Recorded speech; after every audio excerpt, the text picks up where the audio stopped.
자, 우리 찾으셨다면 13절부터 16절 말씀 함께 읽겠습니다.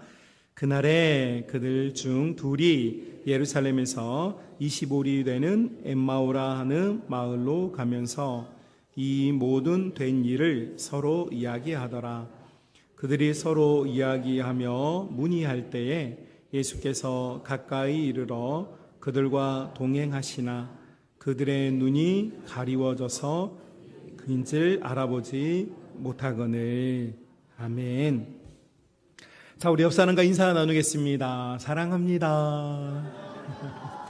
한 번 더 인사 나눕니다. 더 사랑하겠습니다. 네, 감사합니다.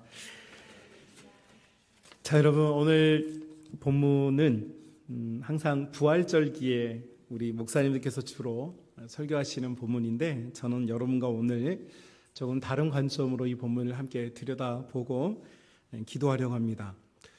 자, 여러분, 십자가 사건,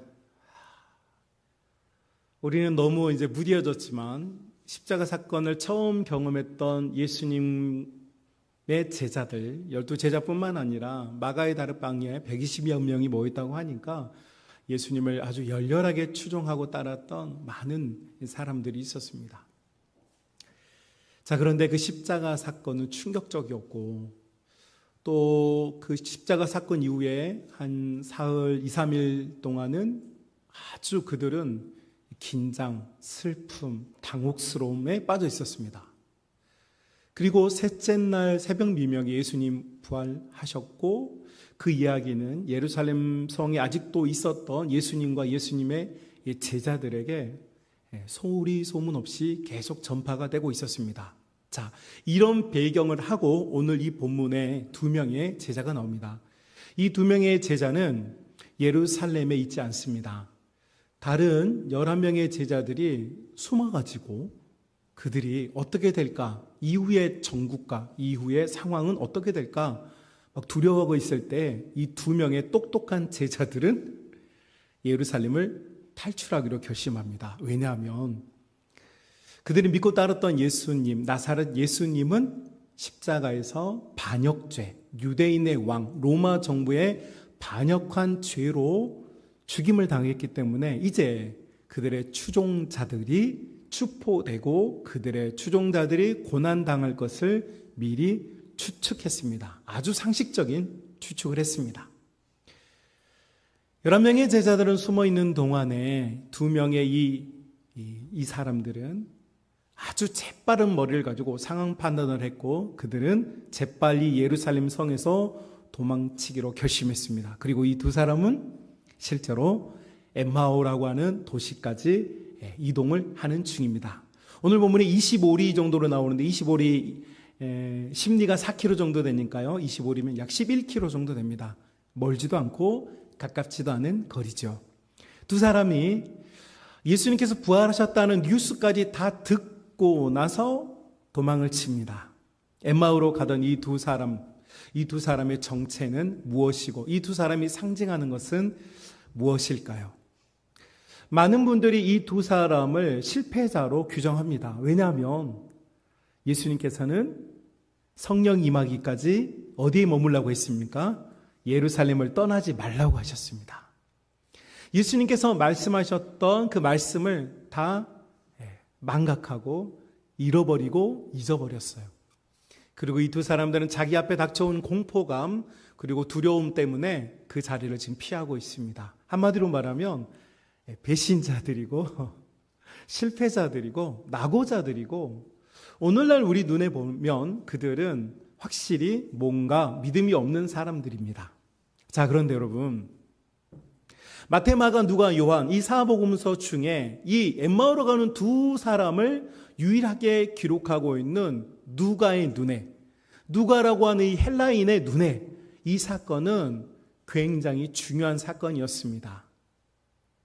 왜 중요한 사건이었을까? 마태도 마가도 요한도 이 사건은 기록하지 않은데 이방인이었던 누가의 눈에는 이 사건은 굉장히 의미 있는 사건이었습니다.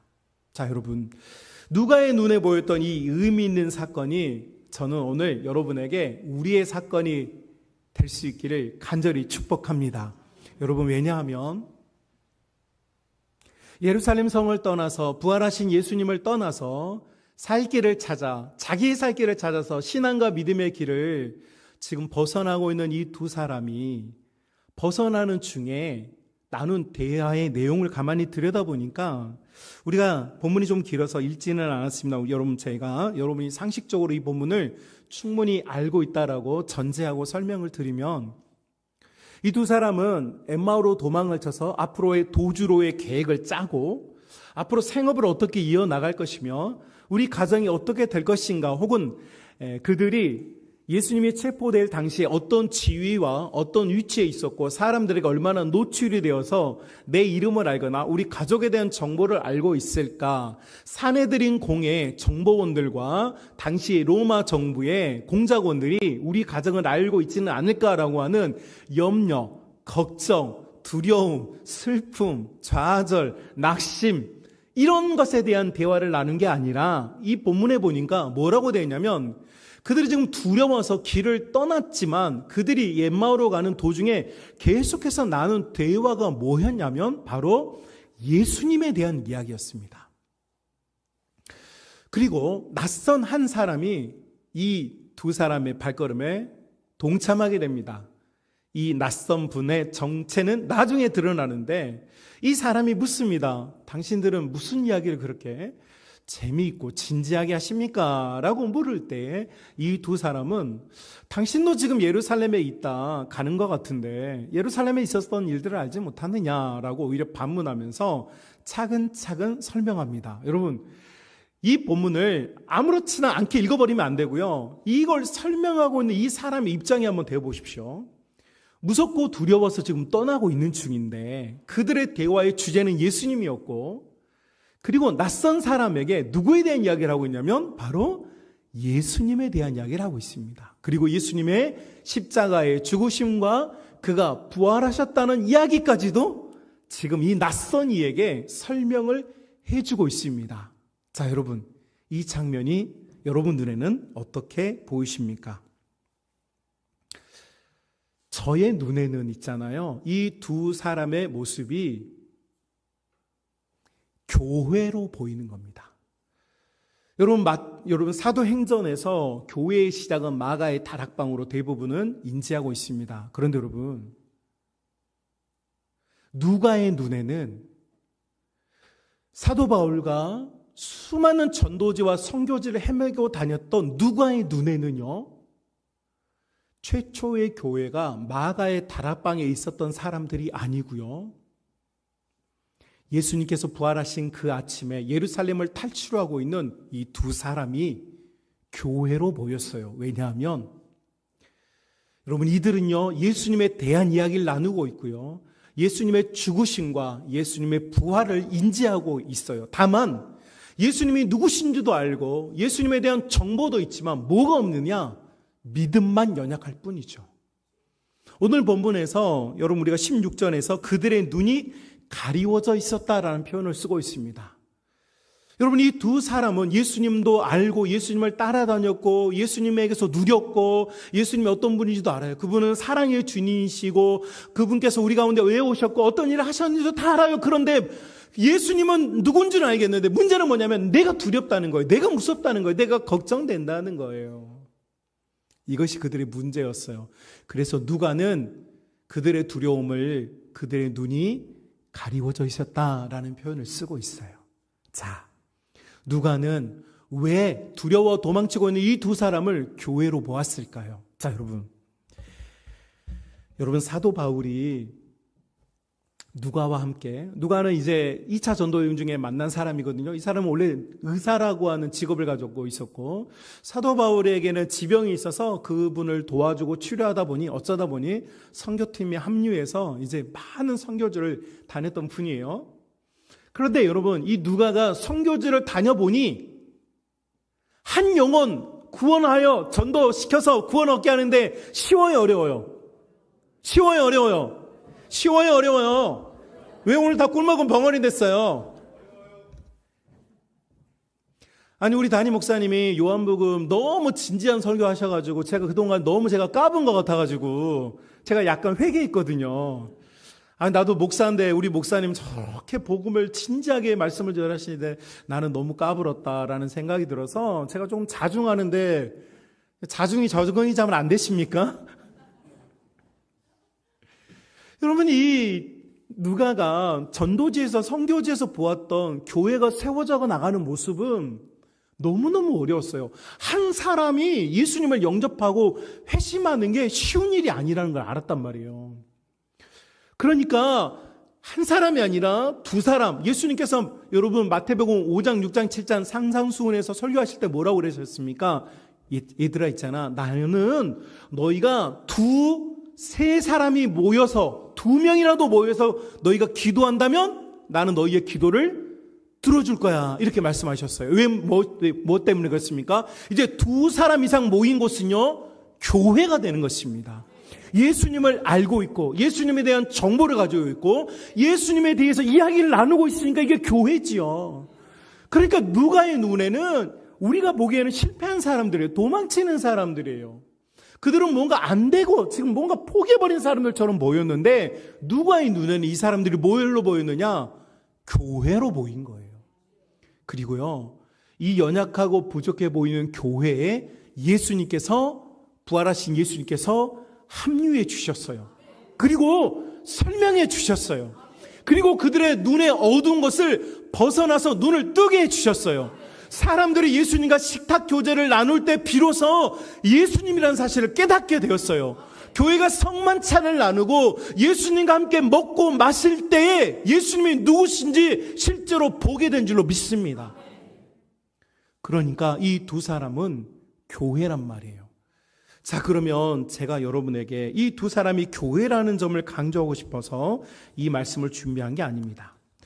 여러분, 우리는 이 2사람의 실패, 이 2사람의 지금 이 역사적인 장면, 이 믿음의 현장을 벗어나고 있는 이 2사람을 우리는 항상 저평가합니다. 그렇죠? 뭔가 믿음에서 벗어난 사람들, 뭔가 조금 실패해 보이는 사람들, 루저, 이런 표현, 이런 감정이 든단 말이에요. 그런데 여러분, 그거 아십니까? 최근에 제가 아주 흥미로운 자료와 흥미로운 책을 좀 보았는데요. 여러분, 미국이라고 하는 나라. 그런데 그 나라에 일주일에 한 번 이상 교회를 출석하는 교인들, 소위 말해서 썬데이 크리스찬이라고 불리는 이 교인들, 일주일에 그래도 한 번이라도 가는 사람들, 이 사람들의 숫자가 계속해서 줄고 있고요. 최근 5년 사이에 여러분 놀라지 마십시오. 7,500만 명 정도가 줄었습니다. 7,500만 명. 미국 인구의 25% 정도가 교회를 떠났습니다. 이것이 최근 코로나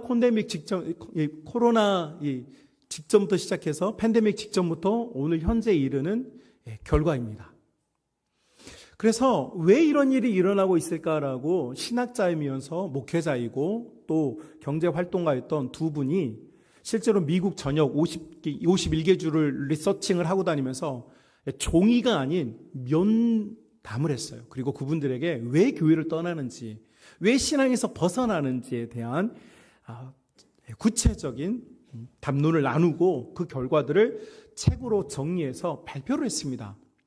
그 내용을 들여다보니까 아주 흥미로운 주제가 나왔는데 사람들에게 물었어요. 당신들은 왜 교회를 떠나게 되었습니까? 라고 물었어요.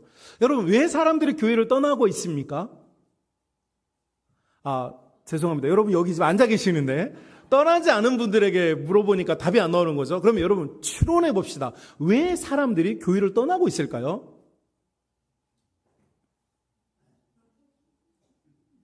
알고는 있는데 말하기는 좀 거북스럽습니까? 여러분 놀랍게도 미국 사람들이 교회를 떠나는 5년 사이에 그렇게 많은 인구의 25%가 교회를 떠나고 있는 이런 상황이 왜 펼쳐졌는가 물어봤더니 그 대답은 너무너무 신기하게도 하찮은 주제들이었습니다. 교회 가는 게 귀찮아서.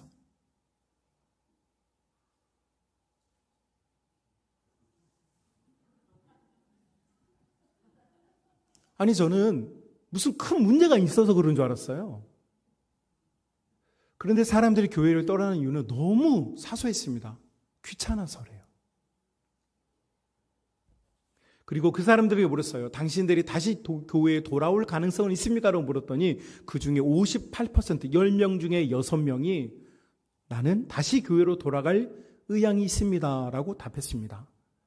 여러분 왜 그랬을까요? 왜 지금 이런 현상이 일어났을까요? 우리나라는 이런 리서치를 안 하니까 제가 다른 나라 리서치를 너무 잘하는 국가의 예를 가지고 왔습니다. 여러분 팬데믹을 지나면서 우리 한국 사회는 교회를 싫어하고 원래 싫어했는데 이제 미워하는 단계가 되었습니다. 교회에서 하는 모든 일을 싫어하고 교회가 하는 모든 것들을 굉장히 거절하고 거부하는 이런 문화가 팽배해졌습니다. 미디어들이 언론들이 앞다투어서 교회가 잘못한 것들을 부각시키기를 원해요. 여러분 우리 한국에는 우리나라 대한민국 헌법에 우리는 종교의 자유가 있는 국가입니다. 그래서 여러분 우리나라에는 기독교, 캐톨릭, 불교, 고타마 시타르카교 별거 다 있어요. 남녀 호랭교부터 시작해서 다 인정해 줍니다. 종교 가지고 우리 탄압하지 않아요. 그런데 너무 놀랍게도 여러분 우리나라 인구의 32%가 불교 인구라고 그러는데 법가에서 불가에서 무슨 일이 있으면 뉴스에 나오지 않습니다. 그런데 기독교는 숨만 쉬어도 뉴스에 나옵니다. 왜 이런 현상이 벌어지고 있을까요? 사랑하는 믿음의 가족 여러분, 뿐만 아니라 미디어와 언론이 이렇게 말하니까 교회 공동체 내부에 있는 사람들도 동요가 되기 시작했어요. 아, 교회는 문제가 많아. 교회는 뭔가 잘못돼 가고 있어. 목사님들이 잘못하고 있고 장로님들이 잘못하고 있고 내가 가면 보니까 최권사, 김권사, 박권사, 이권사 다 잘못하고 있어. 지금 다 잘못하는 중이야. 그러니까 우리 집이 다 잘못되고 있어 라고 하는 이상한 패배주의가 교회 공동체 안에 물밀듯이 들어와 있어요. 많은 20대 대학생 젊은이들이 교회를 떠나가고 있고 떠날 뿐만 아니라 오히려 비방하는 쪽에 서고 있어요. 옛날에 나 교회에 다녀봤는데 라고 하면서 교회를 비판하고 비난하는 이야기가 많아져 버렸어요. 왜 이럴까요?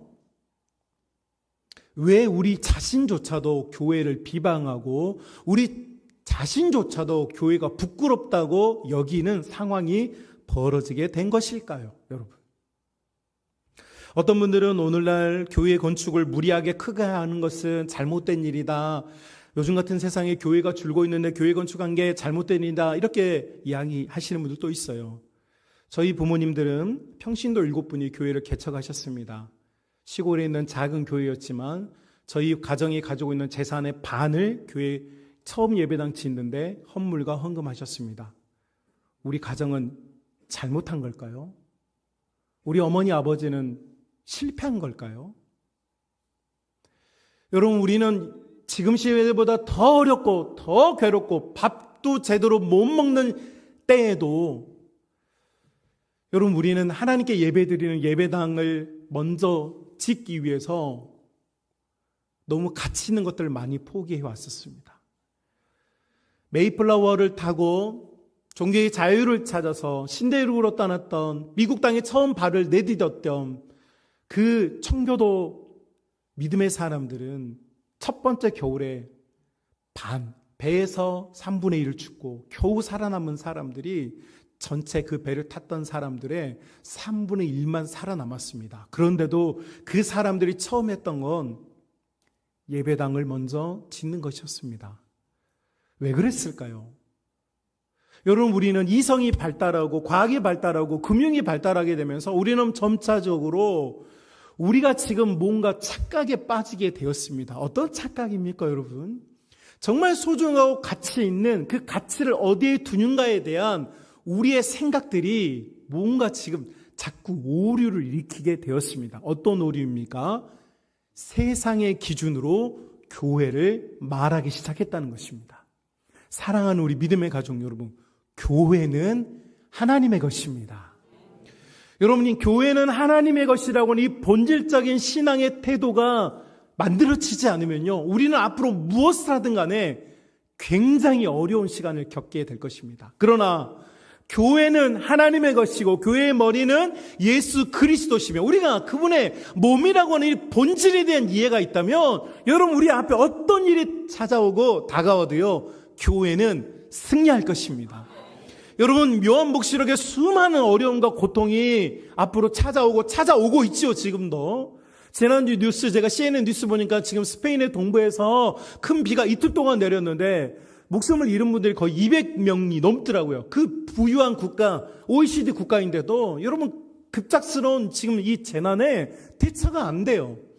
너무 어려운 일들이 찾아오고 있어요. 너무 무서운 일이 찾아오고 있어요. 그럴 때 여러분, 과학이, 정부가, 문화가, 사람이 만들어낸 금융권이 이 세상을 이끌어가고 우리를 구원의 길로 인도하느냐? No! 그렇지 않습니다.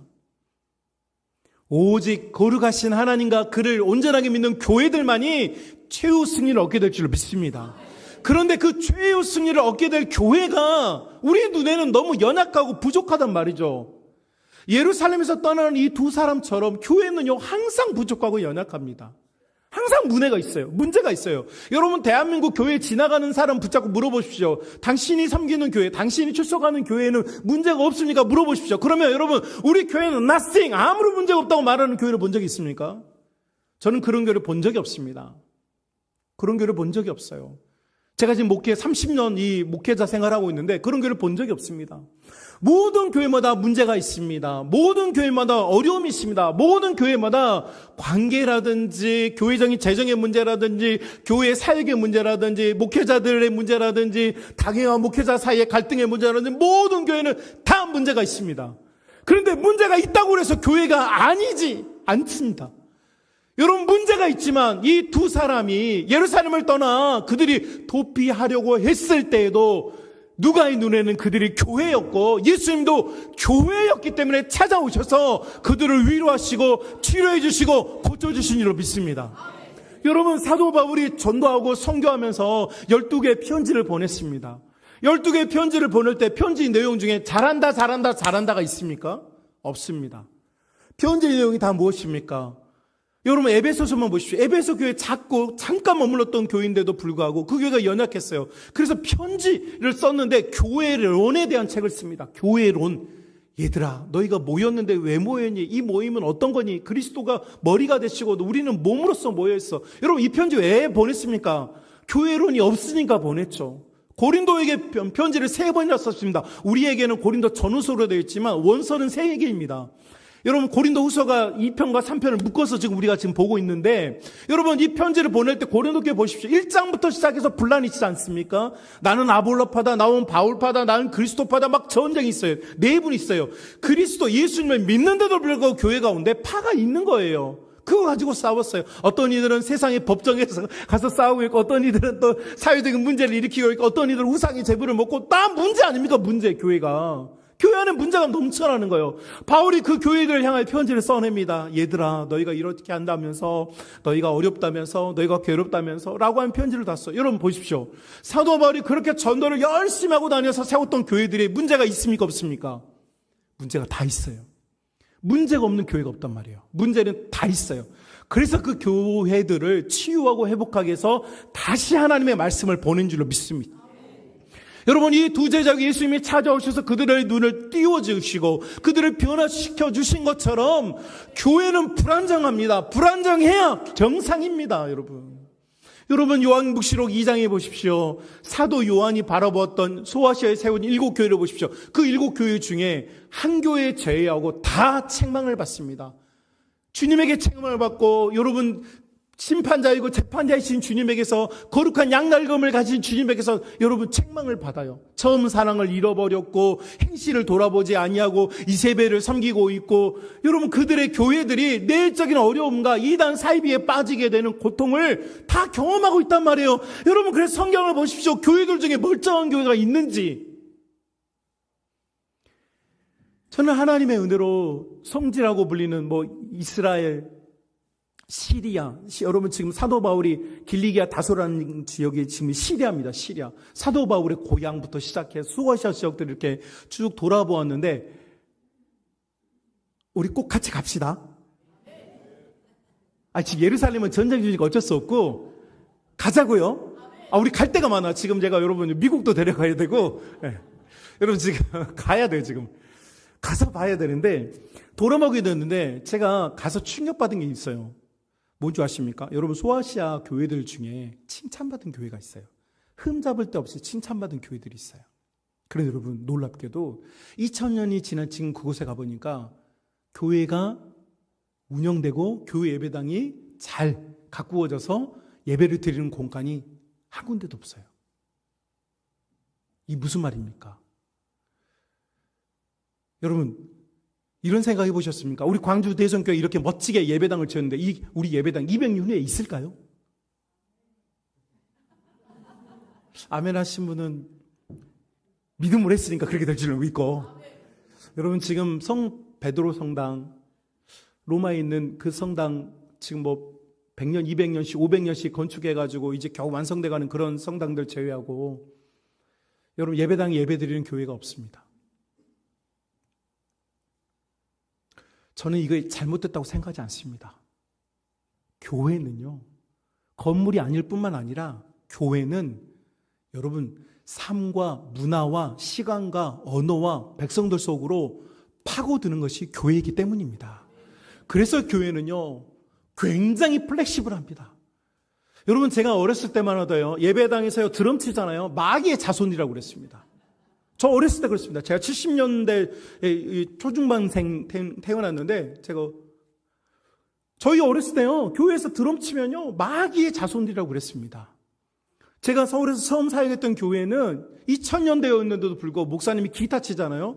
기타가 여성의 몸매를 닮아서 만든 악기라고 해가지고요, 예배당에서 교회에 기타를 못 쳤습니다. 드럼을 치는데 기타를 못 쳤어요. 요즘 같으면 엄니와 목사님은 아웃이에요, 아웃. 어디 여자 몸을 끌어안고 지금 이러고 지금 찬양을 한다고. 그랬단 말이에요. 그런데 우리 지금 이 중에 하나라도, 불과 한 세대 만에 우리는 문화적 수용성을 경험하고 있고, 앞으로 또 우리는 또 다른 문화적 수용성을 경험하게 될 거예요. 제가 이 말씀을 드리는 이유는, 여러분, 교회는 항상 불안정하다는 거예요. 불안정하니까 교회예요. 교회가 불안정하니까 누가 필요합니까? 예수님이 필요한 겁니다. 여러분, 우리가 너무나 완전하고 우리가 너무나 모든 게 완벽하면요, 우리는 예수님이 필요가 없어요. 왜요? 우리끼리 너무 잘하는데, 우리끼리 너무 잘 믿는데, 우리끼리 모든 걸 잘 해내는데 예수님이 왜 필요합니까? 우리가 지금 이렇게 불안정하고 우리 교회에 어려움이 있고 성도 사이에 갈등이 있는 이유, 교회이기 때문입니다. 여러분, 이 세상에 많은 정부가 있고요, 많은 기관들이 있고요, 많은 모임들이 있어요. 그런데 교회만큼 불안정해 보이는 곳이 없는 것처럼 보여요. 교회는 굉장히 불안합니다. 여기에 모이는 성도들도 유동적이죠. 어떤 분들은 어려운 사정, 이사 때문에 이 교회가 옮겨가기도 하고, 어떤 분들은 또 질환 때문에 못 나오기도 하시고, 어떤 분들은 상황에 의해서 많은, 여러분, 불안정한 요소를 다 갖추고 있어요. 여러분, 처음에 우리 광주 대성교회 한번 등록했다고 영원히 여기에 등록돼서 사십니까? 물론 그런 분들도 계시죠. 그런데 대다수 분들은 그렇지 않으셨어요. 유동적이죠. 그러면 우리는 이 유동적이고 이 불안정한 이 모습이 우리의 부끄러움이고 우리의 수치냐? 그렇지가 않다는 것입니다. 여러분, 교회를 이해할 필요가 있습니다. 교회는요, 원래 무섭고 두려워하고 염려하고 걱정하는 사람들이 모여서요, 예루살렘에서 엠마오로 도망치는 사람들이 처음 교회입니다. 지금 우리의 모습이죠. 두려워요. 걱정이 돼요. 염려가 돼요. 우리 가정의 이야기들, 우리 삶의 모습을 들여다보니까 여러분, 우리는 지금 염려가 돼요. 걱정이 돼요. 그러나 사랑하는 우리 믿음의 가정 여러분, 우리의 이 불안정한 모습을 사랑하실 뿐만 아니라 우리를 포기하지 않으시고 찾아오셔서 우리의 눈을 띄워주시고 참된 믿음의 길로 다시 예루살렘으로 가게 만들어 주시는 우리 주님이 우리를 사랑하시며 우리와 함께 하신 줄로 믿습니다. 그러므로 교회의 위대함은 어디에 있느냐? 우리의 안정성에 있는 것이 아니라 교회의 위대함은 불안정한 우리와 함께 하시는 예수님에게 있는 것입니다. 예수님과 함께 있는 교회, 예수님께서 찾아오셔서 위로해 주시고 말씀해 주시고 고쳐주시고 들려주시고 해결해 주시는 교회는요, 헤쳐나갑니다. 이겨냅니다. 세상 사람들이 아무리 말로 우리를 여러분 짓밟고 무시하고 우리를 폄하하더라도요, 복음 안에 있는 교회는요, 걱정하지 않습니다. 세상의 모든 사람들이 우리를 비난하여도요, 우리의 이 불안정을 우리는 인정하고 이해하면 됩니다. 여러분 뿐이겠습니까? 우리 가정도 마찬가지입니다. 여러분 우리의 가정을 들여다보면 불안정한 요소가 너무 많아요. 우리의 자녀들, 우리의 삶의 환경들, 내 남편, 내 아내, 내 자녀들 보면요 속이 터져요. 속이 터져 죽겠어. 여러분 그래서 제가 파주에 헤일이 가면 출판단지가 있어요. 거기 가면 굉장히 아름다운 서점들과 카페들이 있습니다. 제가 어렸을 때 저희 아이들 데리고 카페를 갔는데 그 햇살이 잘 드는 석양 즈음에 긴 테이블에 어떤 가정이 앉아 있어요. 아주 멋지게 생긴 남편과 아주 예쁘게 생긴 아내 그리고 두 아이가 있는데 네 명이서 나란히 책을 아주 멋지게 보고 있더라고요. 한 폭의 그림 같았어요. 부러워요 안 부러워요? 부럽죠? 근데 저희 집은 그때 산이가 없고 혜린이 효리 1호 2호만 있는데 저희는 카페 딱 들어갔는데 그때부터 우리는 뛰어다녔어. 그러니까 아니 어떤 가정은 굉장히 노블레스해, 굉장히 럭셔리해. 그 모습이 굉장히 멋있어 보여, 뭔가 있어 보여. 그런데 우리 가정은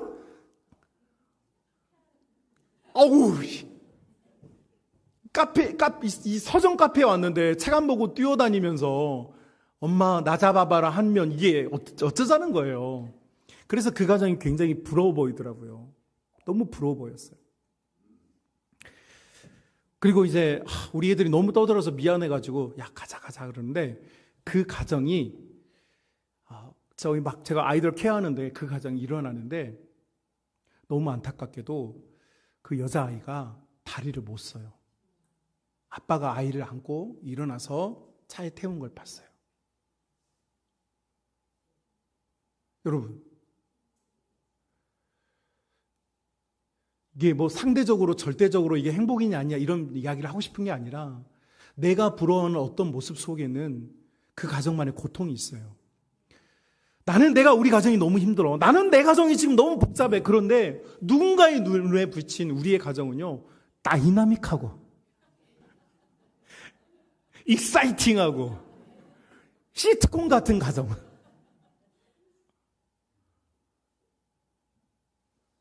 말이 없어서 저 가정은 되게 조용한가 보다 했는데 제가 봤더니 농아 가정. 수화로만 대화하니까 조용하죠. 근데 우리 애들은 떠들어, 소리 질러, 시끄러워. 어디가 더 행복합니까? 여러분, 교회가, 우리 가정이 문제가 없다? 죽었거나 진짜 심각하거나요. 여러분 우리가 느끼는 이 불편함, 우리가 가정이나 우리 교회 생활에서 느끼고 있는 이 안타까움들, 우리의 갈등들, 우리가 또 여러분 이렇게 살아가는 이 모든 것들 예수님께서 찾아오시도록 만드는 모든 요소와 요건들이 되는 줄 믿습니다. 여러분 우리는 어려움이 없으면 우리 예수님 찾지 않습니다. 여러분 우리 고통이 없으면 주여를 부르짖지 않아요. 여러분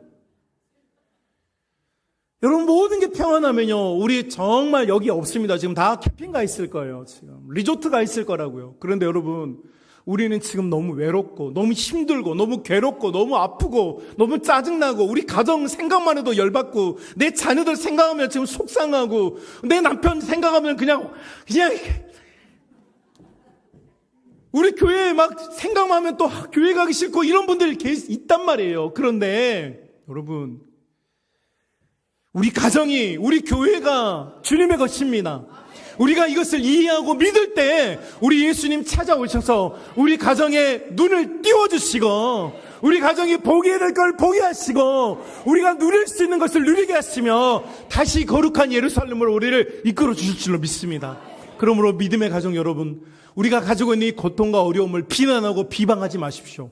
이것은 우리의 기도의 제목이지 우리 자신을 폭삭 망하게 하는 자폭잔치가 되면 안 됩니다.